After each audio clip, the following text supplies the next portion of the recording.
Good morning बच्चों। आज हम कालीबंगा का सांस्कृतिक महत्व का अध्ययन हम करेंगे। मैं डॉक्टर मधु कुमावत, सहायक आचार्य इतिहास, श्री नकपा राजकीय स्नातकोत्तर महाविद्यालय किशनगढ़। कालीबंगा सभ्यता हनुमानगढ़ जिले में स्थित है। राजस्थान के प्रागैतिहासिक युग की मानव सभ्यता और संस्कृति के अवशेष दृश्यदती और सरस्वती नदियों की घाटियों में मिले हैं। आज ये नदियां लुप्त प्राय हो चुकी है, किंतु उस काल में ये जल प्लावित थी, क्योंकि पूर्वी राजस्थान की कनातली, दोहाना, कृष्णावती आदि नदियां अपनी शाखा प्रशाखाओं के साथ उत्तर पश्चिमी राजस्थान के विभिन्न क्षेत्रों को सींचती हुई इन्हीं नदियों में आकर मिलती थी।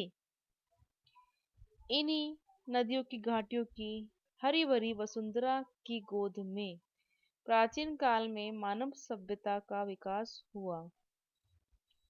इस क्षेत्र में 100 से अधिक स्थानों पर हुए व्यापक पुरातात्विक सर्वेक्षण में प्राप्त साक्ष्यों से यह स्पष्ट हो चुका है कि ऐतिहासिक युग आरंभ होने के हजारों वर्षों पूर्व राजस्थान के प्रागैतिहासिक मानव ने एक उत्कृष्ट सभ्यता और संस्कृति का विकास कर लिया था। नदियों के आधार पर सभ्यताओं के नामकरण की पुरातात्विक परंपरा के आधार पर विद्वानों ने इस क्षेत्र में विकसित सभ्यता को सरस्वती और दृश्यदती सभ्यता भी कहा है। कालीबंगा सभ्यता हनुमानगढ़ जिले में स्थित है। यह सभ्यता वैदिक कालीन सरस्वती दृश्यवती नदी घाटी में फैली हुई थी। कालीबंगा घग्गर, नट, नाली, मृत, सोतर, हकरा वाहिद नदी के किनारे स्थित है। कालीबंगा का शाब्दिक अर्थ है काले रंग की चूड़ियां। इस सभ्यता की खोज 1952 ईस्वी में अमलानंद घोष ने की। कालीबंगा का उत्खनन कार्य बी लाल व बी के थापर के नेतृत्व में 1961 से 1969 ईस्वी में किया गया तथा श्री M.D. खरे, K.M. श्रीवास्तव व S.P. जैन द्वारा भी उत्खनन किया गया।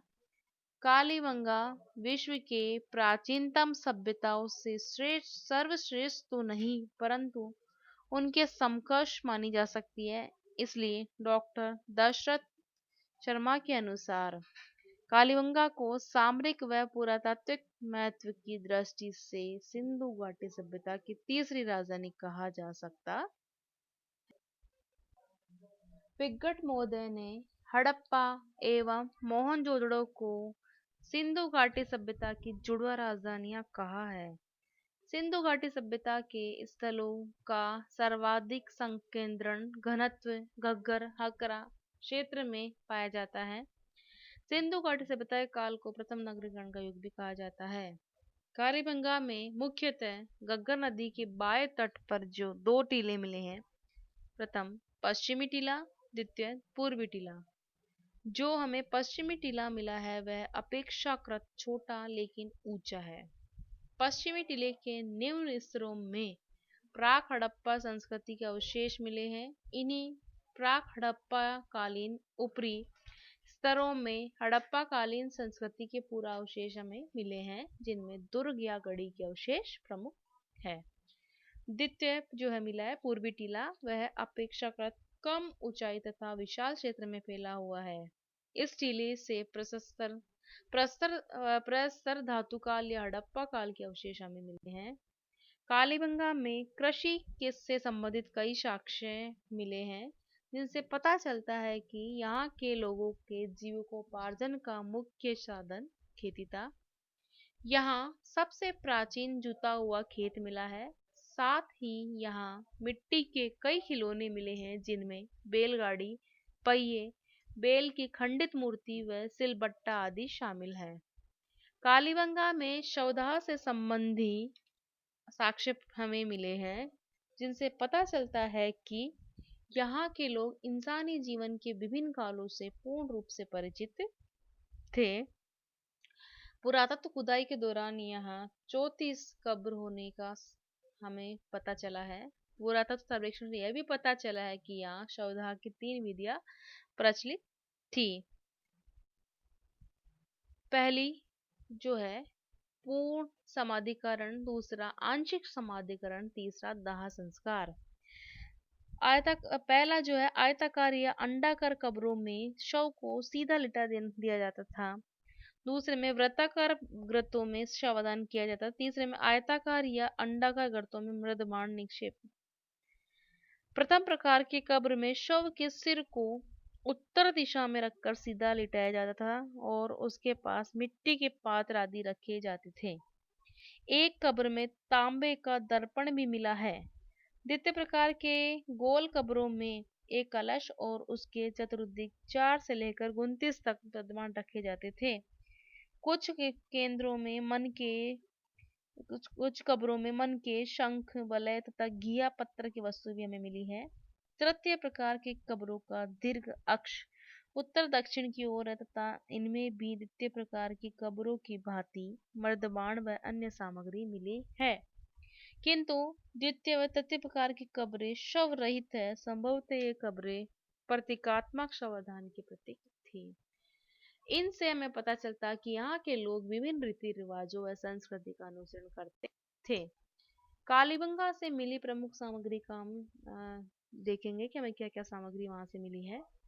मिट्टी से निर्मित केक, बेल की खंडित मूर्ति, गिधिया व तांबड़े के मणके, शंख की चूड़ी, पक्की मिट्टी का खिलौना गाड़ी, पहिए, हड्डियों की बनी सलाइया, पत्थर के सिलबट्टे, मिट्टी की गेंद, तांबे का पच्चू, मेसोपोटामिया की मोहर, ऊंट की अस्थियां, भग्न वेदिकाएं और शल्य चिकित्सा संबंधी प्रमाण हमें यहाँ से मिले हैं।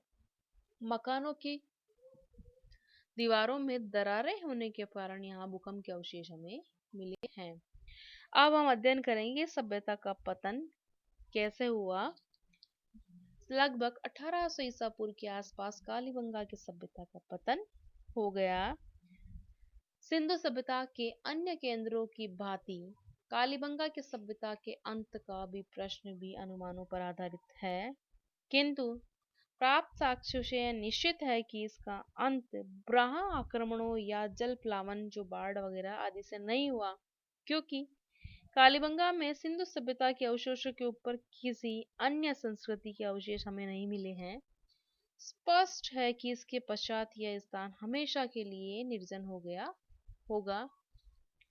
कालीबंगा के सभ्यता के अंत के संबंध में विद्वानों का अनुमान है कि कालीबंगा की सभ्यता के पतन का प्रमुख कारण जलवायु तथा नदियों के मार्ग परिवर्तन था। कतिपय विद्वानों का मत है कि कालांतर में उत्तर पश्चिमी भारत की जलवायु शुष्क हो गई। जो समुद्री हवाएं पहले इस ओर आर्द्रता या नमी लाती थी और वर्षा के कारण बनती थी, वे ही हवाएं अब सूखी चलने लगी और कालांतर में यह भूभाग रेत का समुद्र बन गया। बीरबल साहनी द्वारा पुरा वनस्पति संस्थान के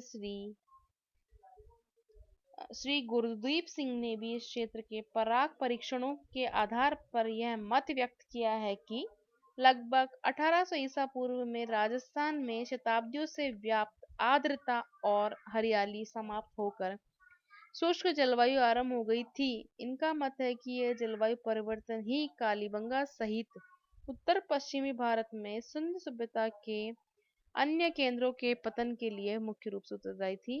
कार्बन 14 विधि से भी कालीबंगा के अंत की तिथि भी लगभग यही निश्चित होती है। सभ्यताओं की पोशिका नदियों का मार्ग परिवर्तन भी अनेक सभ्यताओं के पतन का मुख्य कारण रहा है। सिंधु सभ्यता के अनेक केंद्र भी इसके अपवाद नहीं है। कालीबंगा के सर्वेक्षण के आधार पर पुरातत्ववेत्ता डेल्स का मत है कि 1750 ईस्वी के आसपास घग्गर और उसकी सहायक नदियों के दिशा परिवर्तन और उनका गंगा और उसकी सहायक नदियों में मिलना कालीबंगा सभ्यता के अंत का मुख्य कारण था। संभवतः नदियों के दिशा परिवर्तन के कारण ही इस क्षेत्र में पीने और सिंचाई के लिए जल का अभाव हो गया होगा। इस संबंध में डॉक्टर गोपीनाथ ने लिखा है कि जो जो यहाँ की नदियों का पानी सूखता गया और अन्य सहायक नदियों के बहाव के मार्ग दूसरी ओर मुड़ते गए और धीरे धीरे वर्षा की कमी आती गई, तो इस स्थान का कृषि कार्य नष्ट होता गया। सूखे के कारण जंगल नष्ट हो गए और हरियाली भी चराई से कम होती गई। मरुस्थल की बढ़ोतरी के कारण पीने के पानी की भी कमी होती गई। संभवतः यहाँ के लोग देश के अन्य भागों में जाकर बस गए। इस प्रकार कालीबंगा का हमारे राजस्थान के इतिहास में ही नहीं बल्कि भारत के इतिहास में महत्वपूर्ण स्थान है। धन्यवाद।